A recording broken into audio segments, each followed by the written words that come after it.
who have joined us just recently. Our speaker today is Glenn Worthington. Glenn is the author of Genuine Diamonds in Arkansas.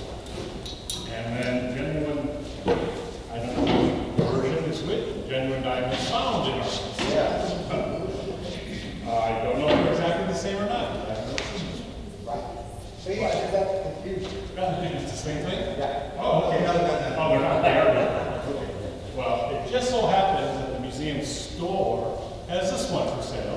So after today's talk, if you'd like to purchase one, regular retail, sorry, no discounts. But instead of a discount today, you can get it autographed for free. Might as well. Which increases the value. Well, exactly, so they should have bought it at the full price. But anyway, these are available in our store, $19.95. So think about that, and Glenn will be happy to sign it. I really don't know much about Glenn's background, so he's going to have to introduce himself, really. But please join me in welcoming Glenn Worthington, the author of the books that we talked about, and our presenter for the day. Glenn.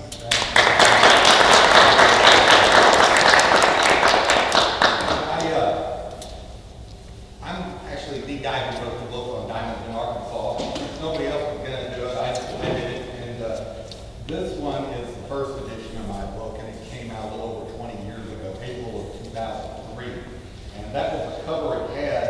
And one time I was in the Idabel Indian Village gift shop, and I saw a t-shirt with that exact picture on the front in my size. I've got to get that. I just love wearing it. Nobody else knows the significance, but anyhow, that's the front of the book. And what's good about the book is that it's full of pictures. So even if you don't, read what I wrote, it's fun to look through the pictures. And then we had 5,000 of those printed, and then I rewrote it and printed some more, changed the cover, and then rewrote it and printed some more, and changed, keep updating it. But anyhow, in addition to the books, I've also written several magazine articles, The Bug, Rock and Gem, Western and Eastern Treasure magazine, and the editor of Gold Prospector magazine called me up and said, we're going to do a special gem edition. Would you write an article about diamonds in Arkansas? So I said, sure, I'll do that. So I wrote the article and submitted the pictures to go along with it. I thought, well, pick whatever picture you want. And all she told me was that your article was accepted and it will be in the upcoming issue, and that's all she said. She didn't say until we got to the post office and checked our mail that they put me on the front cover. I said, Cindy, look at this. We were both shocked, I had to go out and buy 5 copies from my mother. But I will show you a couple pictures out of it. I'll be done talking about myself shortly here, and then I'll get about 5 minutes to topic of diamonds in Arkansas. No, seriously, I'm not going to talk about myself the whole time, but I just thought I'd give you, a little rundown of my background. But I found my first 10 diamonds in Arkansas in 1978. I wrote my first published article about diamonds in Arkansas in 1978, and I would have brought a copy of it, but it was for the Kansas City Star magazine. They put it on newsprint, and it is so old and yellow that if I brought a copy of it, you'd think, oh yeah, turn that article over, and on the other side it'll announce the assassination of President Lincoln or something. It looks that old. And yes, it was 45 years ago, and as you probably figured out, I had it published right out of kindergarten. But anyway, in this Gold Prospector magazine, so I have found 177 diamonds so far at the crater. And you think, man, if you started in 1978, you sure are a slow learner, But during that time, I worked a job, to make a living.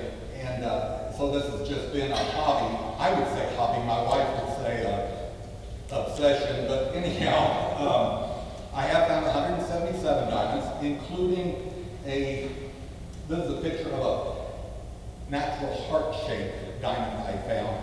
Oh, one thing I'll explain so you understand the rest of everything I say tonight. Diamonds are weighed in points.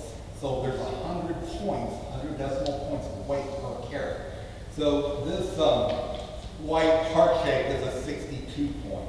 So not even 2/3 of a carat. But I had it set in this ring that I also found while dredging the river. And that's the ring I wear, and I'll be glad to show it to you.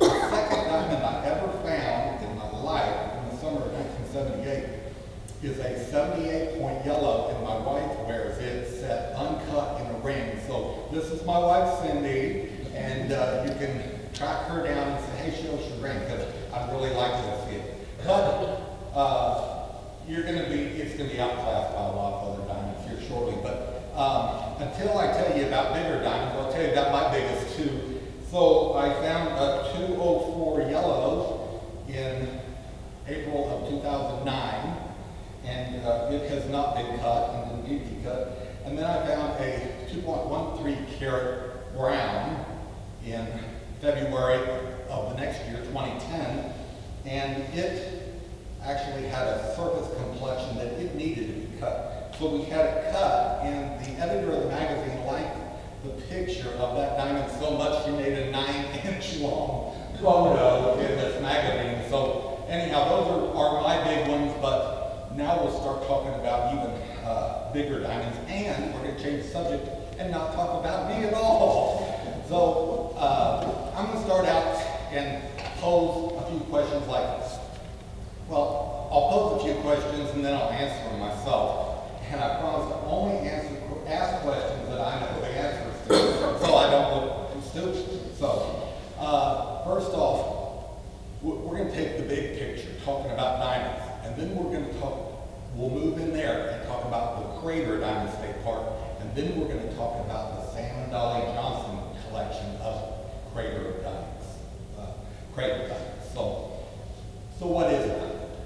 Well, it's 100% carbon. Well, so is pencil lead, graphite, 100% carbon. Wait a minute. One of them you can take and streak across a paper and leave a mark, and the other one is the hardest natural substance known to man. So what is the difference between diamond and graphite? They're both 100% carbon. The diamond has been subjected to intense pressure and heat. And we don't have those conditions of pressure and heat here on the surface of the Earth. You find those at about 100 miles deep or more. But the problem is, carbon is a byproduct of living beings. Say in the ocean, you have sea life, and what dies and everything, the sea floor is littered with carbon. Well, that's not 100 miles deep. So how does the carbon get down to where there is intense pressure and heat to create diamonds? And the simple answer is continental drift and subduction.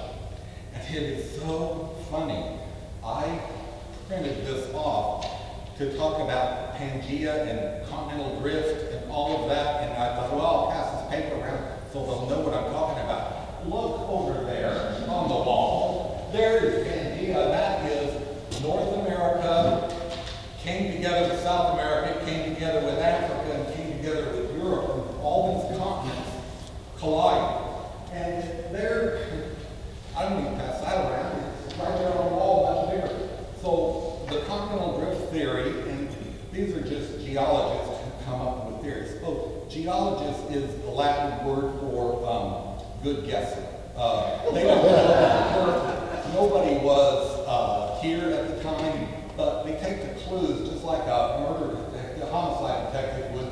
You put the clues together and say, well, this must have been what happened. So geologists, although they're not that old, and I'm not that old, they figured out a long time ago you had the continents spread way apart, kind of like they are now, and a lot of ocean seafloor in between. And then they drifted together, and as they came closer together, something had to happen to all the stuff in between them. Yeah, it was underwater, but something had to give, something had to go. So subduction occurred first. So this plate, or this ocean floor, as it ran into this, and it was a hard object, it had to go under it.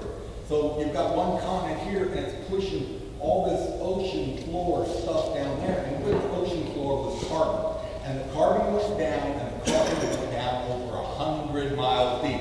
Because you're not just talking about pushing an island against an island, you're talking about pushing a continent against a continent, and that is a lot of force. Enough force to push the sea floor over 100 miles deep. So now you have carbon down there, over 100 miles deep, under conditions of intense pressure and heat, and atom by atom, they're growing these crystals, kind of like you grow quartz crystals or, rock candy, sugar crystals on a string, Anyway, the diamonds grew one carbon atom at a time over a long period of time. Well then, okay, fine. We've got diamonds, we've got carbon 100 miles deep. It formed under conditions of intense pressure and heat, and they're down there. How is it we ever have diamonds on the surface, and why would we ever have diamonds on the surface in Arkansas?